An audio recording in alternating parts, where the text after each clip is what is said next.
What's going on, guys? It's been a while since I posted. I haven't had access to my camera, so I've been hesitant, but I'm just gonna make this with my laptop anyway. I don't really care. So the goal of today's video is to kind of share with you something that I've been struggling with and dealing with in my software sales job, and then I think all of you probably are gonna go through in sales and business, and that is delayed results, delayed gratification, and having to push through rejection and what looks like failure to achieve success. So what do I mean by this? By the way, if you want to grab my free lead generation training document, you can do it down below. I'm going to share with you all of my best tips and tricks and secrets that I use to build my lead list for outreach. And I booked, I think, over 40 meetings this month with decision makers at pretty solid companies using this strategy. So I highly recommend that you check it out. You can have it for free. Anyway, what do I mean by this? So like I just said, I've booked probably 40 meetings this month, and I still haven't closed one of them into a deal. And that's for multiple reasons. First of all, we're selling a brand new product. Check out our videos about Service Bell if you haven't seen them already. It's a brand new product. No one's ever seen it before. It allows you to have video calls with your website visitors on the site, so you can get notified that one of your customers is on your site and then call them on the website with a video. So it's pretty revolutionary. So we're selling a brand new product. I've never sold in this caliber before, where I've got 5 decision makers to sell to. But more specifically, we don't even have a sales process yet. We don't know, it's so early stage. My job is to figure out how do we book a lot of meetings, and then how do we get them to buy. So thank God we're bringing on some pretty senior sales and marketing talent to help figure this out. But I've booked a lot of meetings, and by the way, we have probably 5 or 6 deals that are close to what I think is closing, but we don't even have a sales process established, so we don't even know if they're close to closing or not. And so what this does is it causes a lot of fear, uncertainty, and doubt, at least in my brain, because I'm constantly thinking, what happens if this fails? What happens if I don't close anything? Maybe if you are at a more established company, you're asking, what happens if I don't hit my pipeline quota? What happens if I don't close enough deals?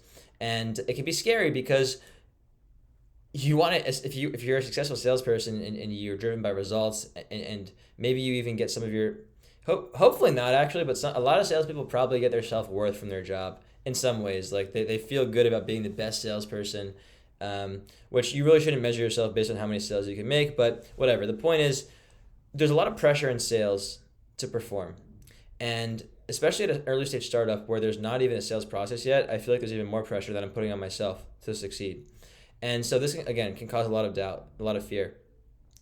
And the problem is, one of the things that causes this is I've been cold calling all month long, and I've been booking meeting after meeting and cold emailing, and we can see results in terms of meetings being booked, but none of them have closed yet. So even though we're booking meetings, it takes time for the meetings to happen, right? So if I book 40 meetings, maybe only 15 or 20 of these meetings have actually happened so far, because not all of them are booked in for the following week. Some of them book out for a month or two, which aren't even that great of meetings.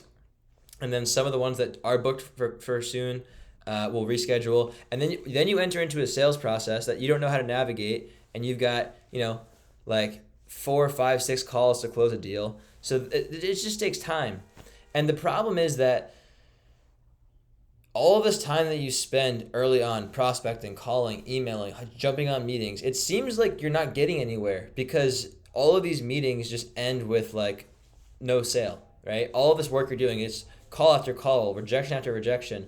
You book a meeting after a meeting after a meeting, you get on meetings, and you still don't close anything. So it can feel like the work that you're doing isn't getting you anywhere. Maybe you feel like you're spinning your wheels or it's not actually going places. But what you have to keep in mind is that anything worth doing in life is not going to be easy.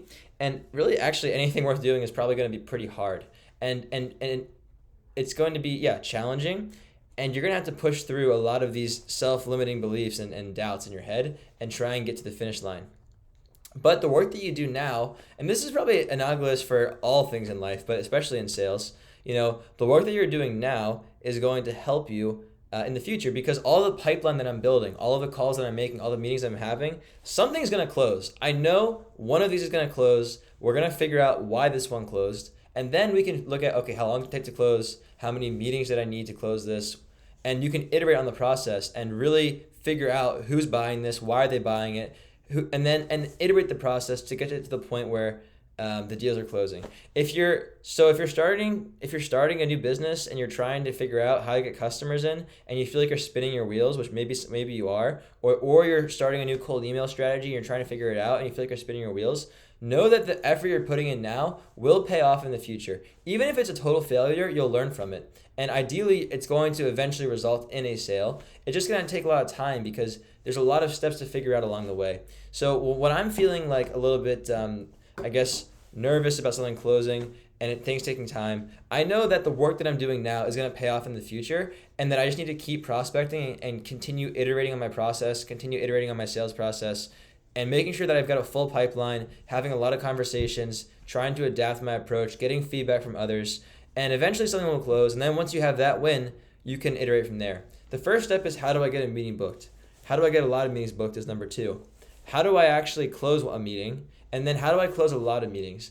And once you have this figured out, you're now going to be essentially you're going to have created a full-fledged outbound sales process that you can use to take totally people that you've never met before and turn them into paying customers. It just takes time, it takes energy, it takes effort, and I think it's something that you need to know is it's going to take time. It's going to be scary, but you have to take the plunge. You have to go for it. I'm going to share a little idea that I learned recently that I think is pretty cool. Maybe you will or will not like this, but when the Jews were leaving Egypt, right? This is a biblical story. When the Jews were leaving Egypt, they arrived at the Sea of Reeds, and the Egyptians are chasing behind them, and they have an ocean in front of them, and they're stuck in the middle. They're like, are we going to die out here? And what they end up having to do is they end up having to have belief in themselves and belief that everything's going to be okay. And they end up walking into the water, and that's when the famous story of the sea splitting happens, when God splits the sea, and they end up moving through the water. They make it to the promised land eventually, and the rest is history. But it's interesting because the passage itself actually says the water made for them a wall on their right and on their left. And we know that a wall, these walls, a wall protects you from the elements. And so what I'm trying to say here is that what was initially scary for them, what was initially a challenge, was blocking their way, this sea of water. When they actually went into it, they went into the challenge head on, the challenge opened up. It actually became a path for them to success, and that water that was blocking them ended up being a wall for them and protecting them. So this is what I want to end with. I think it's a good analogy for you to take into your software sales job or your sales job in general, or if you're an agency owner, you're pretty much a salesman. So hopefully this helps you, and in times when you're maybe having some self-doubt, just remember that it's going to pay off eventually. You just got to stay consistent, stay the course, and you'll be okay. So hope you enjoyed the video. This is not really a tactical cold email video. It's more of a just, I guess, sales mindset video. But I haven't done one of these for a while. So let me know what you think down below. And again, make sure you grab the free training because it is fire and you're going to learn a lot. It'll help you book a lot of meetings. Looking forward to it. All right. See you guys. Bye.